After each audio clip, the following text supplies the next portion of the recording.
जय माता दी समस्त को देवांजलि कुकिंग चैनल को बहुत बहुत स्वागत। सांग मैंने आज मुझे सहित बेसन क्षीर रेसिपी शेयर करी जहाँ छुआठू बड़ समस्ते बहुत खुशी रे पीबे।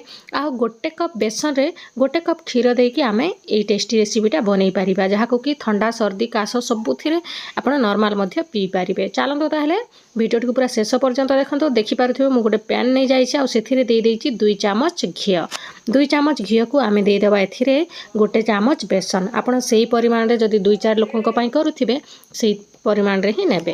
तापर ये बेसन को पूरा लो फ्लेम रे टिके गोल्डन ब्राउन हवा पर्यंत आम भाजी नबा। देखिपे केते सुंदर कलर आसी जाइए। यही समय आम पूरा फ्लेम को लो ही रखा। हाई फ्लेम करदेले आमर बेसनटा पोड़ी जाओ से टेस्टी लगनी। तापर आम ए अध चामच खंडे हलदी देदेबा।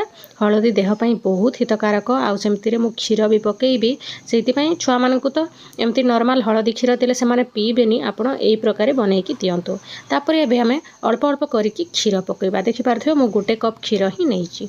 आपण परिमाण कम अधिका करें किसी असुविधा नहीं। तापर गोटे कप जाक क्षीर को आम ढालिकी पूरा गोले नबा जमती के लम्स रही गोटे भी बिंडा न रही ही ये रेसिपीटा टेस्टी लगी थाए। आउ आपण मैंने जब चाहिए ताहले एमती बनईकी रखिपारे किंतु गरम गरम पीले ही बहुत भल लगी थाए।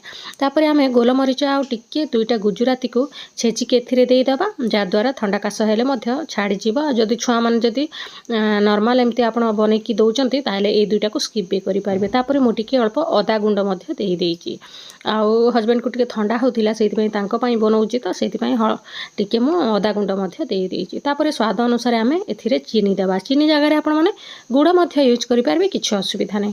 तापर भलसे गोले नबा। आ बहुत ही टेस्टी लगी था सांग मैंने आपण मैंने नॉर्मल बनईकी पी पारे बहुत भल लगे देखिए। आउ जदि आपण मैंने चैनल नुआ अच्छा चैनल को प्लीज सब्सक्राइब कर दिंतु। एभलिया नुआ नुआ रेसिपी देखापी भिडियोटी जब भल लगे भिडियोटी को लाइक करदेवे। तापर आम लास्ट को टेस्ट को आहरी बढ़ाई मु काजू आउ बादाम को टिके छोट छोट कर काटिकी देदेची।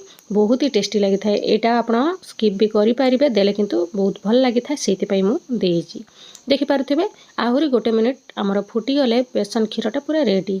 आशा करुँची यही रेसिपीटा आपण मैंने पसंद करेंगे। आ घरे प्लीज छुआ को निहाती दिंतु देखिए बहुत पसंद करके पीबे। भिडियोटी भल लगे भिडियोटी को लाइक करदेवे। देखा नेक्स्ट वीडियो रे आ गोटे नुआ रेसिपी सहित। Thank you for watching.